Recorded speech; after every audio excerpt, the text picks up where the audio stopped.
amigos, olá amigas, estamos iniciando nossa atividade desta quarta-feira, dia 15 de novembro de 2023.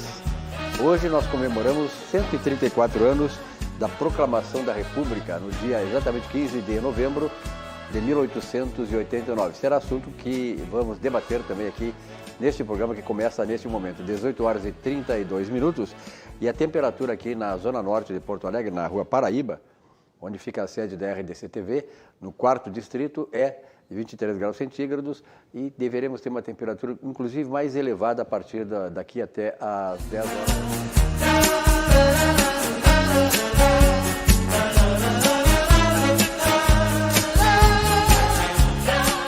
Afonso Praça Batista, obrigado pela tua presença aqui.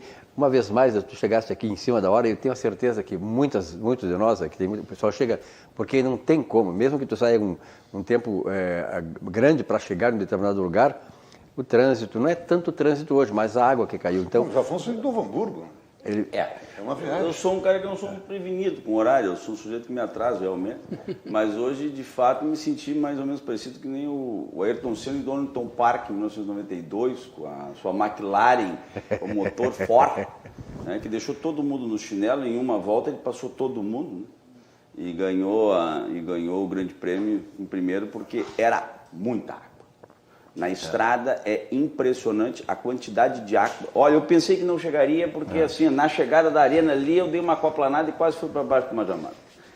E isso é uma coisa que nós temos que discutir também, porque quando é que a gente vê as ondulações da pista, quando é que a gente vê o desuso da pista por causa de caminhões acima do peso, por causa de falta de fiscalização e principalmente falta de fiscalização das rodovias. É quando chove. Perfeito. É impressionante. Eu vim pela 448, né? Rodovia Fábio Koff, não há nenhuma provocação aos colorados na mesa. Até mas é uma homenagem absolutamente justa. Muito bem. É extremamente... tem pontos de aquaplanagem que é efetivamente... O meu carro vinha piscando aquela luzinha do controle de tração, porque ele vinha efetivamente dançando na pista. É muito perigoso. Aliás, não saiam de casa nesse momento, porque é um temporal de, pelo menos, São Leopoldo para cá, é uma cortina d'água. A 448 foi ali no governo Dilma e queriam entregar aquela obra de qualquer maneira e não esperaram nem dar uma sentada. Foi feita, então ela era muito ondulada. Estão aumentando. Muito ondulada. Final de 24 vai ligar portão aquilo ali. Então, assim, ó, temos que abrir o olho porque aquilo ali é uma área extremamente alagadiça, é um pântano. É só olhar para os lados. Nós estamos com duas lagoas, praticamente a Lagoa dos Barros, em dois lados desde setembro. Mas ali, o Gustavo tem razão, ali se acelerou a inauguração e aquelas ondulações, diziam os técnicos, que também é em decorrência disso. Perfeito. O Afonso disse que quando passou ali na arena, aquaplanou o carro, mas também o próprio time da arena está aquaplanando também ali por ali, né? Eu acho que nesse momento nós não precisávamos falar, com dois colorados dessa estirpe na mesa do futebol, nós não precisávamos tocar. Até porque, né, na verdade, essa semana...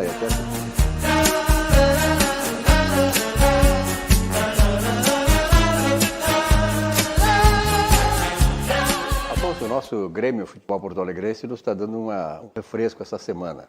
Mas, e aí? Gostei. Não, o Grêmio, na verdade, é candidato ao título, continua sendo candidato ao título, aí depende de algumas... E acontece, né? Acontece.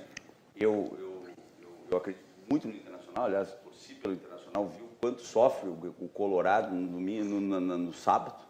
Torci muito pelo Internacional contra o Palmeiras, mas infelizmente não deu certo. Então vou torcer pelo Internacional novamente contra o Bragantino. Também... Não vai dar certo. Não sei se vai dar certo, né? Até porque vem metade do time todo desfalcado. Mas quanto à questão da seleção brasileira, me lembra, eu vou pela questão do clientelismo apontado pelo Paim. Eu estou vendo, eu terminei de ver agora um seriado sobre a máfia do jogo do bicho, muito atual agora, a questão vale o que está escrito, né? E comecei a ver o outro seriado de documentário do Eurico Miranda. E tem um fato extraordinário que se assemelha, de certa maneira, com o que está acontecendo agora.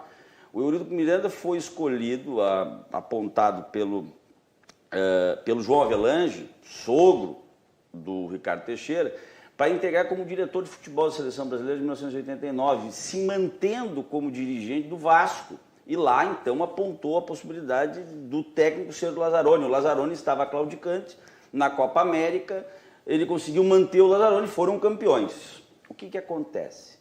Existiu vários favorecimentos de contratação antiética em favor do Vasco, intermediada pelo Eurico Miranda. Até que o Ricardo Teixeira deu um basta porque ele estava tomando um protagonismo enorme na CBF.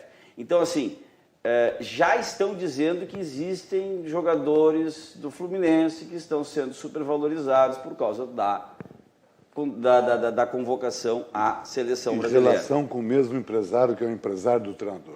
Isso é péssimo, porque assim, tem asa de pato, bico de pato, pata de pato, caminha como pato, dorme com a pata, mas não quer ser pato, fica ruim, né? Então é complicado, começa a levantar isso. Nós somos da geração Neymar. A geração Neymar é uma geração que não vai ganhar absolutamente nada. Nós conseguimos usar lá, em 2016, nós conseguimos usar a medalha, fomos campeões olímpicos. Mas isso... 16 e 21.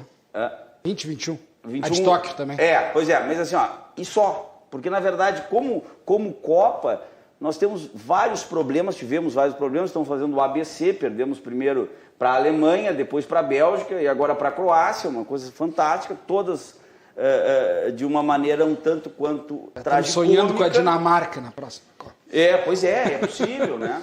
Agora, a única questão que eu quero botar aqui, em maneira nenhuma, é provocação aos colorados, mas acreditem, o técnico da Seleção Brasileira de 2026, campeã, será Renato Portaluppi. Anotem, será Renato Portaluppi. O Ancelotti não vem, Renato Portaluppi.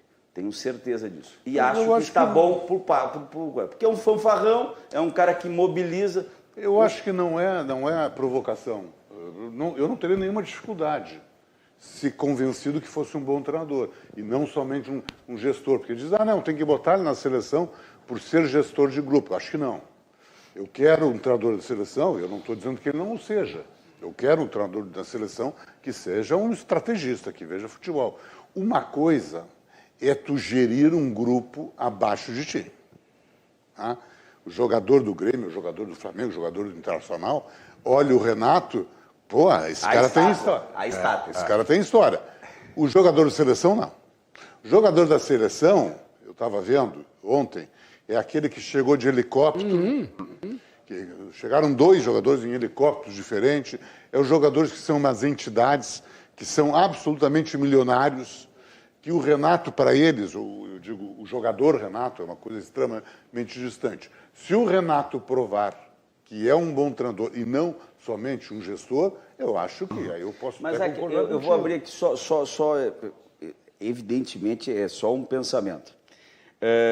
Se nós formos buscar o braço, por exemplo, na questão do automobilismo, que eu gosto muito, só formos para o braço, nós temos que entregar o mesmo automóvel com as mesmas condições para determinados pilotos, nas mesmas condições para ver qual é a habilidade deles. Há muito já nós não temos um futebol nacional. Nós discutimos isso na época da Copa, ano passado, me lembro que tu estavas na bancada falando sobre a Argentina. Hoje o futebol, como um todo, ele é europeu. A maioria dos jogadores jogam na Europa, agora tem uns indo para a Arábia, outros indo para os Estados Unidos e tal, mas a forma de jogar ela é europeia. Menos a do Grêmio. O Grêmio joga com 3 zagueiros. Ninguém mais no mundo joga. Não, mas eu estou falando sobre Copa do Mundo. Estou falando sobre seleção. Sim. Sobre seleção. Aí a pergunta é a seguinte, não seria uma solução, um produto interno, usar jogadores de uma base interna da seleção? Pegar e convocar pessoas que jogam um futebol brasileiro e fazer então uma seleção ao nosso modo. De jogadores aqui do Brasil. Do Brasil. Aí me parece que não consegue, né? Porque, vamos lá, o Záquia falou, olha, botar um guri de 16, 17 anos, talvez a camisa pese. Mas não há dúvida que o Endrick é anos-luz superior ao Richarlison, ao Gabriel Jesus, tudo isso. Mas já está vendido. Já, com 18 anos já está fora.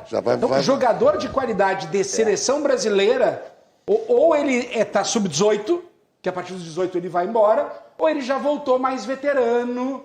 E aí, bom, pode ser uma peça no grupo que ajude, mas para formar uma seleção... Viva ali Pelé. Mas eu acho que aí o futebol tem que ter. Quando eu falo a reforma do futebol, obrigatoriamente passa por isso.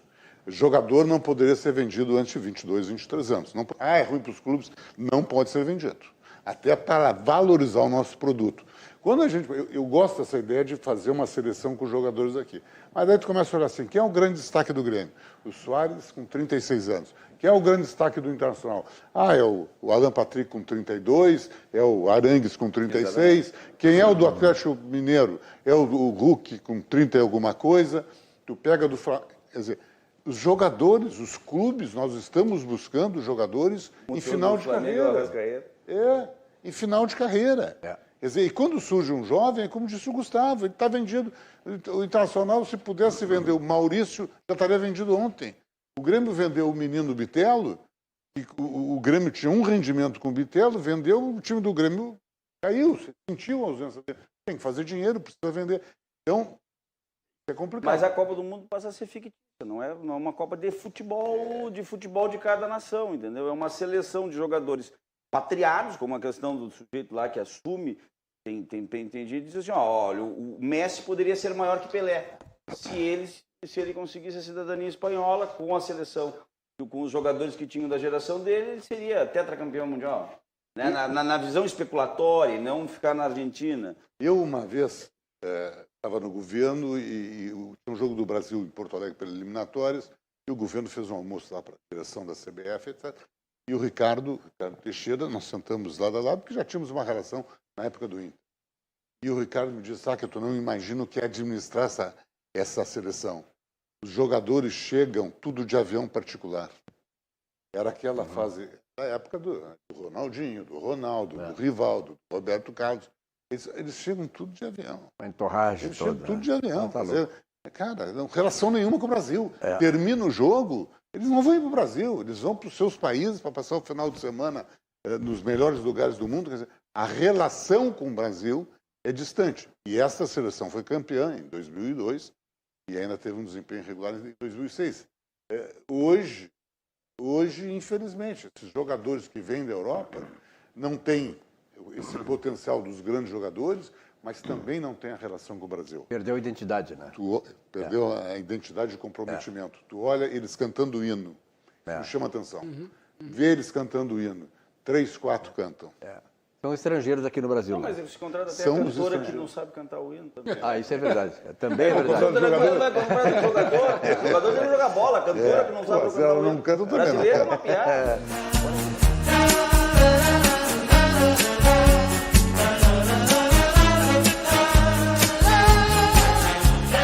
Essa estimativa aí para domingo.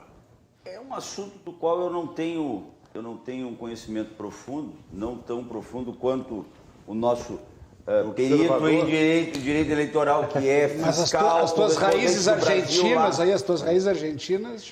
É que, na verdade, eu gosto da Argentina, gosto da cultura argentina desde muito moço. Eu tenho um bisavô que é da fronteira da Argentina. Atualmente, metade da minha família mora na fronteira da Argentina, em Porto Xavier, que é limite com São Javier. Meu sogro passa metade da vida dele na Argentina comprando cebola e comprando outras questões no sul da Argentina e trabalha com câmbio.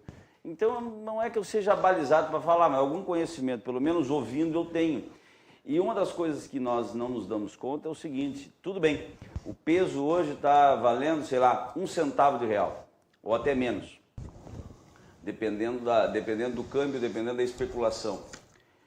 Só que é o seguinte, o argentino ele ainda tarifa tudo no dólar. É tantos mil dólares. Eles trabalham nessa base, com essa base. Então, essa inflação, ela fica mais ou menos estabilizada. Nós vimos, se nós estudarmos a economia argentina conforme estudamos a economia brasileira, que é real, e nós perdemos isso, porque ficou 1 por 1 lá em 94, aliás, 1 por 1 não, 82 centavos, chegamos a chegar 82 centavos de real, 1 dólar. O que acontece? Ninguém hoje mensura o valor do carro, o valor do dólar. Agora, se tu pegares, por exemplo, estabeleceres que um Volkswagen Gol 1000, em 94, ele custava 13.500. É só pegar qualquer revista velha, vai estar lá uma promoção. Né? 13.500 reais. Hoje, um carro popular custa 60 e poucos mil reais. Faz a conversão. 60 e poucos mil reais a 5 reais o dólar. Nós vamos chegar aos mesmos 13.500, ou seja... daria uns 20 mil reais. A 5? Não, se tu pegasse os 3.500 transformar para o 0,82 que era em 94. Né? Sim, tá. Vai dar aí 4 mil dólares, mais ou menos. Bom, aí tu multiplica. Sim, mas não seria um disparate tamanho. Então, quando a gente chega assim, não, mas só um pouquinho, o carro aumentou, nosso carro popular, ele é 60 mil. É porque nós desvalorizamos perante o dólar também. É claro que não é o absurdo que é o peso. Portanto, o nativo, eu não sei se o nativo sente tanto essa situação econômica, ele não sente tanto esse disparate, ele acostumou. Talvez o argentino contemporâneo hoje, que vai votar num ou no outro, se ele saísse fora da Argentina e voltasse daqui a 5 anos, ou tivesse saído lá há 5 anos, não soubesse e voltasse, ele se apavoraria. Como nós nos apavoramos que não estamos vivendo lá dentro. Mas eles se acostumaram a viver nessa situação, nessa certa esculhambação, e que efetivamente se buscar, com todo respeito a quem pense ao contrário, eu sou um sujeito muito mais inclinado a centro-direita, e tem realmente uma certa desconfiança de tudo que vem da canhota, mas assim, por que o representante da direita não pode ser uma pessoa elegante, não pode ser uma pessoa com características aristocráticas? Por que ele tem que ter cara feia? Por que ele tem que xingar? Por que ele tem que gritar? E no caso argentino, usar uma motosserra. Imagina isso! Coitado do povo argentino. Eu acho que o cara perde mais voto do que ganha numa situação dessa. Então, esse é o grande problema. Eu não consigo muito conceber e acho uma tragédia. Uma tragédia com trilha sonora. O tango é uma tragédia. Embora eu adore ver, é uma música angustiante. Eu acho que a situação da Argentina é muito angustiante e impacta diretamente o Brasil. Mas acho que a questão é essa. Eu estive no primeiro turno acompanhando e estou indo agora à sexta para acompanhar o segundo turno. O argentino sente, porque a miséria que está lá ela é muito grande. Tu realmente vê pessoas em situação de rua num contingente que é realmente muito significativo. Maior do que antes. Muito maior, muito maior. Então tu não vai em um lugar sem alguém te pedir algo no caminho. Então o impacto é grande, não é dúvida que o impacto é grande. Para nós brasileiros, aquela questão até, a gente pode até gostar um pouco do peronismo, porque fica barato de ir para a Argentina. Então tu vai num hotel que tu compra por $100 a diária, fazendo uma análise de preço. Quando tu vai lá e converte a tua moeda, vai no câmbio e compra pesos, tu vai pagar $50. Tu vai pagar metade. Porque estão te pagando no câmbio 170, 180 pesos o real. É algo realmente impactante. Então tu paga em efetivo muito mais baixo, mais metade do preço do que seria realmente na questão dólar. E aí entra o que o Afonso falou muito bem. A eleição lá, isso, conversando com todo mundo, é uma eleição de rejeição. É uma eleição em que ninguém está indo votar feliz. As pessoas se constrangem até dizer. Tu pergunta aí, eleição, em quem tu vai votar? Tu vai ter que ir lá votar. Não, eu vou votar, mas eles não se sentem confortáveis. Representados. É a escolha do louco ou do incompetente. E aí entra muito essa, que as pesquisas erraram nas passos, nas primárias, erraram no primeiro turno, porque entra o espiral do silêncio. As pessoas realmente têm um pouco de vergonha de dizer em quem vão votar. E aí eu acho que entra também a tua opinião sobre a possibilidade do Massa ganhar. Na Argentina, a fiscalização é fundamental. São os fiscais que levam as boletas, que são as cédulas, dos seus candidatos para as pessoas irem no quarto, pegarem, botarem no envelope e votarem. Então, se não tiver fiscal, tu não tem nem cédula de votação. A conferência é por cédula. Rasgou aqui, rasgou ali. Anula, não anula. O fiscal é fundamental na hora da apuração. E o peronismo tem uma fiscalização orgânica. O Milei não tem. Talvez tenha um pouco do Juntos por el Câmbio, mas talvez ali possa ser um diferencial. Sabe, eu queria aproveitar a tua presença aqui, que estiveste lá, vais estar na Argentina, e naturalmente a tua presença lá pôde permitir que tu sentisse, né, epidermicamente o que está acontecendo nas eleições. Há uma alegação do Milei e da equipe dele de ingerência do Lula, do Brasil, nas eleições da Argentina. O que eles dizem por lá? Qual é a tua impressão que ficou lá? O Brasil entrou, inclusive no último debate que teve agora, o próprio Milei falou sobre o Brasil. Então, o Brasil está presente nas eleições. No primeiro turno, se falava muito que a própria equipe de marketing da campanha do Lula estaria atuando na equipe do Massa, então teria uma entourage ali mais ligado à própria campanha, ao próprio PT auxiliando ao Massa. O Lula não tem se manifestado. Quando tu conversa com a embaixada brasileira na Argentina, eles inclusive retiram aquela ideia do medo de, olha, se ganhar o Milei não vai sentar com o Lula e não vai conversar. Eles não vemos esse problema. Isso é algo que se vê claramente que não vai alterar as relações econômicas, mas se cria esse medo. Porque, na verdade, a campanha contra o Milei é uma campanha, e ele ajuda muito nisso, é uma campanha do medo. Como é que vai votar num lunático desse, num maluco desse? Louco. Porque aqui, nós vamos pegar no Brasil, o eleitor do Bolsonaro é um admirador do Bolsonaro. É diferente. Lá o eleitor do Milei, via de regra, eu vou votar nele porque ele é louco. Eu vou votar no louco. Então, ali a eleição, quando tu vai ouvir dos dois lados, eu não voto no louco, ou eu voto porque a Argentina precisa de um louco. Mas todo mundo tem meio que um consenso de que o sujeito é um pouco desequilibrado. É um pouco desequilibrado. Né? Agora, Gustavo, uma coisa que me surpreendeu, e o Afonso falava da dificuldade econômica e financeira, e tu dizia a quantidade de pessoas, de moradores de rua. São Paulo hoje tem 63 mil moradores de rua. Impressionante. 63 mil moradores de rua. Mas aí tem o jogo do Boca Juniors no Brasil e vem 60 mil pessoas. É isso aí. E não é barato tu sair da Argentina e vir ao Rio de Janeiro. E o perfil da torcida do Boca, qual é? O perfil da torcida do Boca, sim, qual é? não são os milionários. Eles É. são mais populares. É por essa situação que eu digo, a base deles é a base dólar, ou seja, ele vai tarifar como dólar. Minha casa vale tantos mil dólares, então não interessa se o peso está lá embaixo. E tem um pouco da loucura, porque tem aquele gurizinho que deu aquela entrevista, não, eu vendi meu Play, o meu pai vendeu a moto e a gente veio para cá. Então também tem a paixão boquense. Se tu olhar para a Argentina é um pouco angustiante, porque é um país realmente que parou um pouco no tempo, a questão industrial, etc. e tal. Mas eu acho que simplesmente assim, essa inclinação política, se fosse só a inclinação política, agora me faltou a palavra, o nome do infeliz, do Alberto Fernandes, o Macri, que era um empresário bem sucedido, alinhado e tal. Foi presidente do Boca? E ele não conseguiu. Prefeito de Buenos Aires. E ele não conseguiu. Né? Elegeu então não o é irmão só dele, uma questão política. o primo dele, o Jorge Macri, se elegeu chefe de governo da cidade autônoma de Buenos Aires agora também. Se não existiu, eu acho que uma força nacional, uma visão nacional, de união nacional para estruturar isso, vai fazer aquela questão. É o Perón, depois vem a ditadura militar, volta de novo, passa cinco presidentes em 2 meses, entende?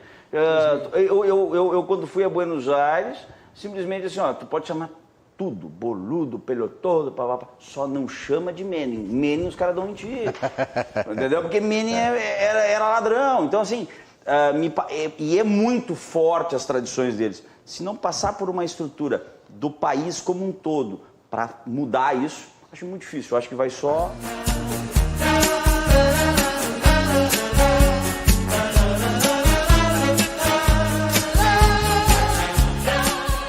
Eu não sou professor de história, estou muito longe disso, embora conheça um pouco. Então peço para que, se falar alguma bobagem, me corrijam. Mas assim, o Brasil é o país da mentira.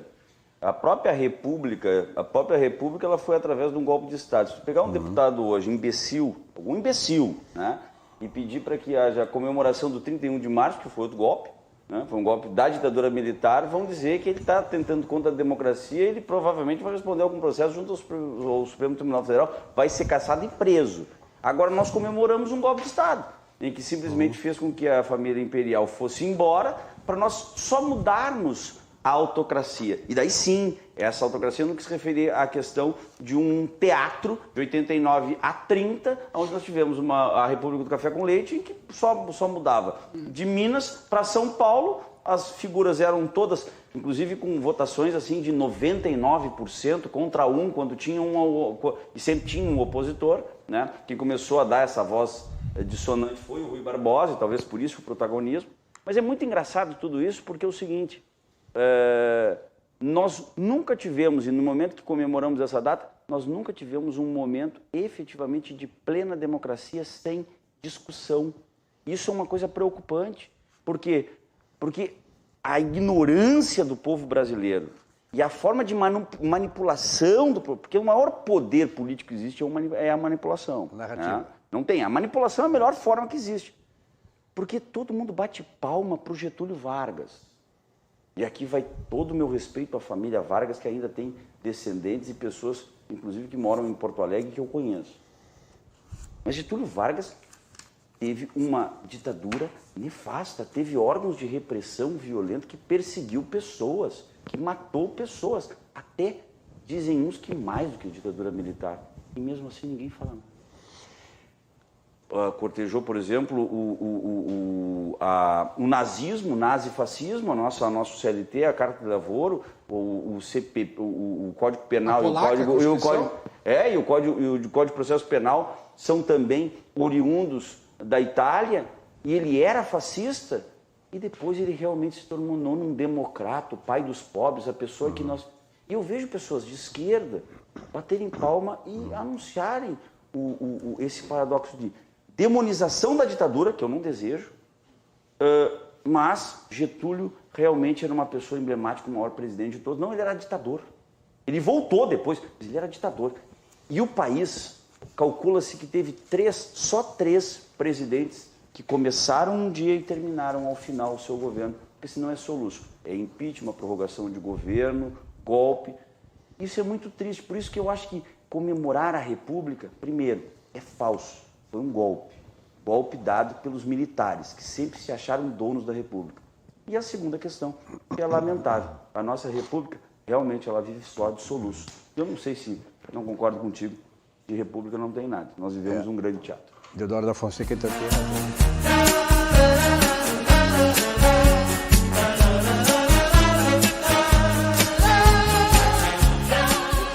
O próprio governo do Estado. Mas ali é uma obra que não é fácil de ser feita, é uma obra que é extremamente cara, mas isso tem que ser enfrentado. Mas é muito engraçado, desculpe me interromper, mas essa história o atalhadinho. Eu conheço o caminho do meio quando era chão batido, porque é o meu caminho. Minha família, meu avô teve firma aqui na Câncio Gomes e vinha de Palmares e entrava quando era chão batido ainda. E depois, aquilo ali foi asfaltado muito rápido. Foi muito rápido, eles fizeram aquela estrada por dentro, no caminho do meio. Tem o Cocão também, que vem por cima, lá vem pela Alvorada. Só que aquilo ali é crônico, Gustavo. Aquilo ali são várias gestões. Sabe por quê? Porque eu fiz direito na Ubra e ia para Palmares. Eu passava ali todos os dias de noite. E aquilo ali a quantidade de condomínios que se fez por lá? Não, aquilo ali evoluiu em 20 anos uma coisa fora do comum. E a situação que responde à prefeitura, ao poder público, que vai até mais ou menos a metade do caminho do meio, a outra metade é de Viamão, e Viamão também está abandonado, não dá para dizer, os dois, a estrada está ruim. Também. É péssimo. Eu fui, por exemplo, quando se fala sobre mobilidade, eu posso falar de carteira, é o seguinte, eu fui pegar um processo físico, que eu tinha que tirar cópias, desarquivar, é um parto, para juntar no processo eletrônico agora, e eu tive que ir até a Restinga. Saí de uma audiência na quinta-feira do Foro Central e fui até, na sexta-feira, aliás, do Foro Central até a Restinga. Eu levei 3 horas ida e volta. Sexta-feira. 3 horas ida e volta. Tá? Isso às 4 horas. Mais um pouquinho da Flora. Não, eu saí às 4. Eu saí às 4 do Foro Central e cheguei em Novo Hamburgo 8 da noite. 8 da noite. Detalhe, se eu pego o Transurb em Novo Hamburgo, em 50 minutos eu estou em Porto Alegre. Então a questão da mobilidade pública, ela é fundamental. Então é mais fácil de morar em Novo Hamburgo para trabalhar no centro de Porto Alegre do que o cidadão trabalhar na região. Mas agora tu tem ali em Novo Hamburgo o problema ali da Charlau, o problema do... Não, ali sempre teve. Não, mas agora a ali reforma que tá ali tá pavoroso. Estão fazendo a obra. Estão fazendo. Sim. Mas agora tá tudo trancado porque estão fazendo a obra. Tá pavoroso. Mas olha, estão fazendo. Então, a obra está em andamento. Eu moro aqui em cima da Auxiliadora. Para mim, eu trabalho na Procergs. Para ir no centro, eu não consigo em menos de 35 minutos. Posso... Porto Alegre é uma cidade de 15 minutos. Tem 2 telespectadores aqui, o Fernando. Eu assim, não, eu tenho um compromisso lá na RDC. Em 15 minutos eu ia. 15 minutos, vamos às 6h30, eu vou sair às 6h15. Hoje tu sai com meia hora sempre para ter chance de... O Fernando e o Eduardo falam aqui, o Záquia tem inteira razão com relação Deixa eu ver aqui. Essa questão lá da Fiergues, que tranca de manhã cedo e no final da tarde. Não, ali é um horror. Ali tem que encontrar uma solução, é um desrespeito com as pessoas. Eu passo pela Fruei, as pessoas trancadas já não.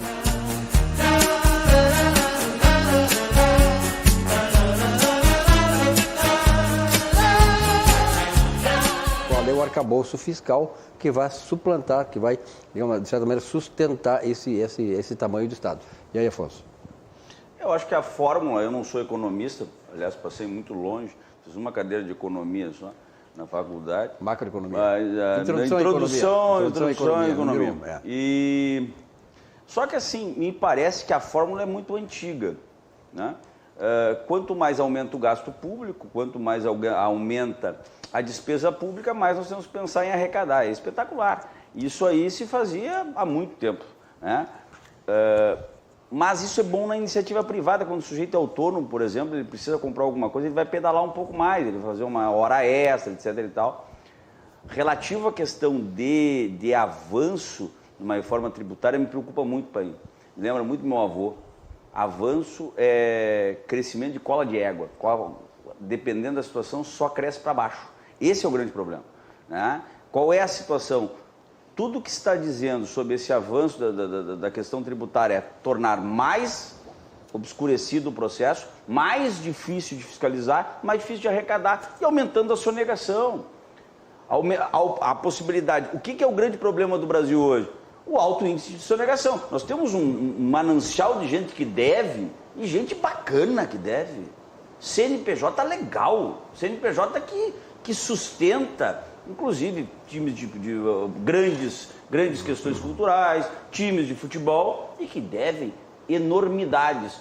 E não há nenhuma preocupação assim de apertá-los a pagarem o imposto.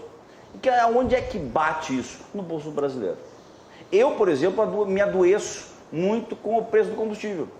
Então o que acontece? Eu elegi um posto, descobri um posto em Novo Hamburgo que é o mais barato, e aquele ali é o meu parâmetro. Mas eu não me preocupo mais. Por quê? Porque a gasolina uma hora está 5,80, outra hora até 5,10 na mesma semana.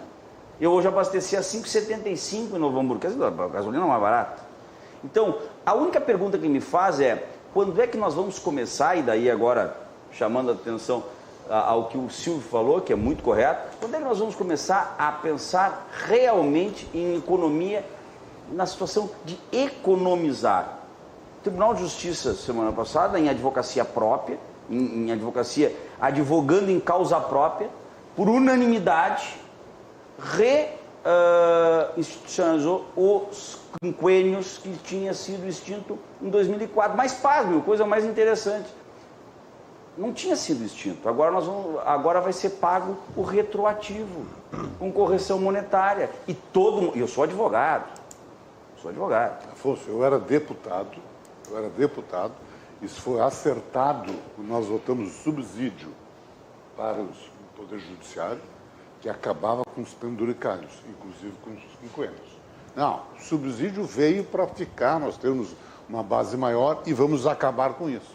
Esse foi o acerto Assembleia e Poder Judiciário. E em causa própria, advogando totalmente em causa própria, legislando em causa própria, então o Pleno foi lá e decidiu que ia receber, inclusive, os retroativos com atualização financeira. Ou seja, a minha preocupação é efetivamente a reforma tributária ou como nós conseguimos deixar de ter tantas despesas para precisar arrecadar menos.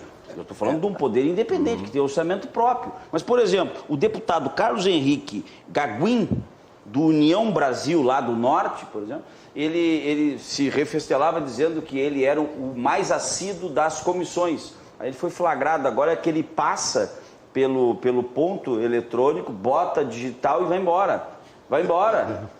É um fake. É fake. Que impressionante. É uma gente mequetrefe, é uma gente ordinária que está em Brasília.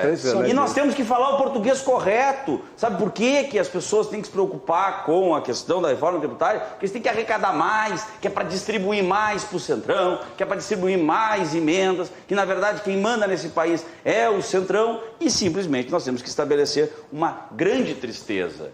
Não vai mudar.